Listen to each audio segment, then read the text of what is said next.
So I did my training in pediatrics at Rainbow Babies and Children's Hospital here in Cleveland, even though I was born and raised on the East Coast in the New York metropolitan area. And when I completed my training back in 1996, I went back home and practiced in Connecticut. And while I was there, I got a phone call from our acting chairman, who was a long-standing board member and a key part of Hattie Larlham for many, many decades, from Jack Harwitz, who many of us know, who was a pediatric neurologist, saw many of the kids at Hattie Larlham in his career, and then stayed on as a board member. And for those of you who know Jack, he's from South Africa, and a phone rang and I saw it was Jack, and he says, "Richard," in that South African accent, "would you think about working at Hattie Larlham?" And this may sound a bit corny, but in a way it was love at first sight. It didn't look anything that I thought it would look like. The kids were in desperate need of a physician that would be engaged and take care of their enormous medical issues. And the staff was so lovely and engaged, I thought this would be a great place to come to. So what does Dr. Grossberg do with his hands? Oh, he goes like that. And what about when I go like this? You go like that.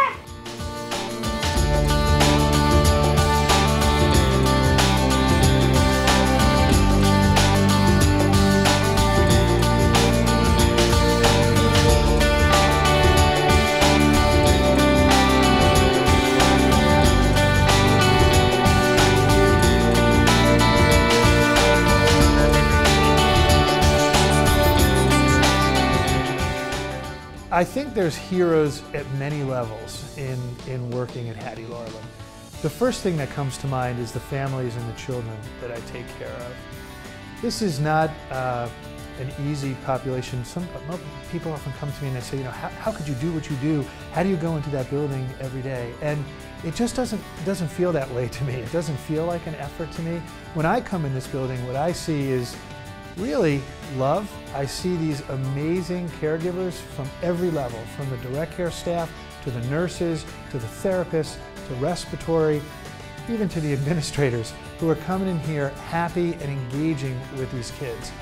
I see the kids who live here, which in many ways are heroes. They've had to endure so much suffering in their lives through all their illnesses and hospitalizations, and they finally can come to a place like Hattie where we have all the things they need 24/7 and give them a quality of life which achieves our mission, which is providing them comfort and opportunities for achievement. And then the next level of heroes that I see, I think, are in a class I would call providers. And that group includes physicians, the nurse practitioners, the nurses, the therapists, and all these cadre of folks that come in here to help with these kids' lives. This is not a field that anyone's going to get rich doing. And so the folks who do this out of a sense of purpose, out of a sense of mission. And I've been able to see heroes on so many levels that come here and provide a level of engagement to these individuals that is so rare these days, especially in medicine. Our nurses, we have staff in this building, some of which have been here for 20, even 30 years. Melinda, our nurse practitioner, who's been putting up with me for over a decade, is highly dedicated, engaged, and committed to our residents, and we're so fortunate to have her. I believe that Dr. Grossberg set an excellent example of a physician and client relationship.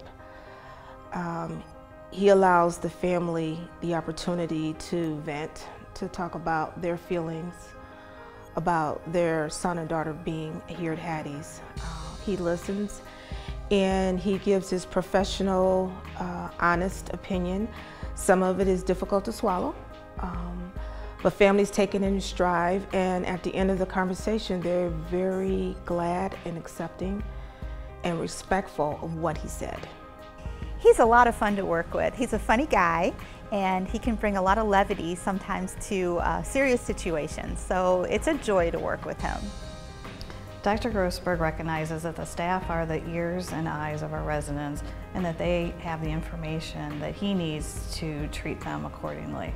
I've heard him many times on the telephone, but I have also seen him directly with parents or guardians. And there's a compassion there there's love. It just comes through. And I think that comforts the parents and guardians, that they know he really cares. It's not put on, it's not pretense, it's just very real. These types of kids that we take care of at Hattie, they're all non-ambulatory. Most of them are fed by a tube, and most of them have a severe brain impairment.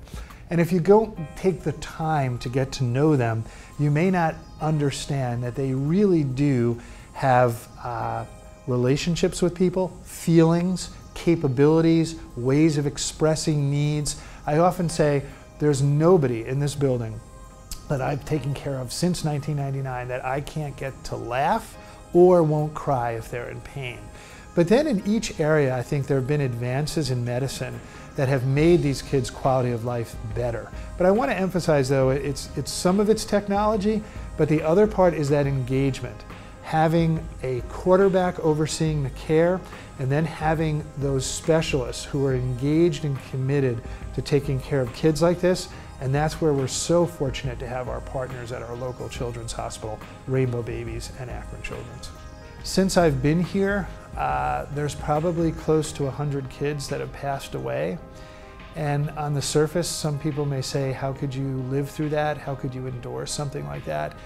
But I have sort of the honor and, in some strange way, the privilege of taking a journey, a very intimate journey. It's a very complicated journey. It's a very difficult journey, but it is a truly real journey and meaningful journey to engage with families through that process and to be there for them and to really get to know them. That means more to me than anything.